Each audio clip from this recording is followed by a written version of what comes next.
Tamara. What's going on in your business that we can help you calm? All right. Well, I've stepped back into it. That's all I can tell you. The last month has been really hell on me, and I really got depressed, and I really got to the point where I was doing a lot of crying. And now I am over all that, and now it's time to move on. And I am actually getting back into it. As you can tell, 2 days in a row, I've done videos, and I have to stay consistent. So consistency is my key. Yes, it's everyone's key, Tamara. Without consistency, we can't thrive in personal and business. It's just the way it is.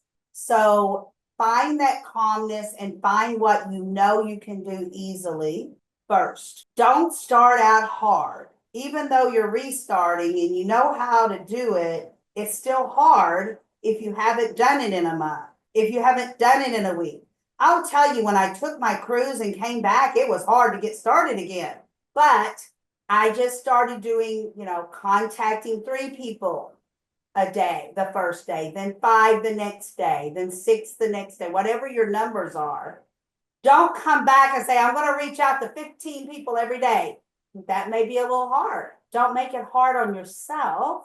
Keep it calm and keep it consistent. Even if it's only 3 for the first 3 days, and then you up it for 6 for the next 6 days, whatever it is, no number is too small as long as it's a number. And remember, 0 is not a number. Even if it's only 1 a day,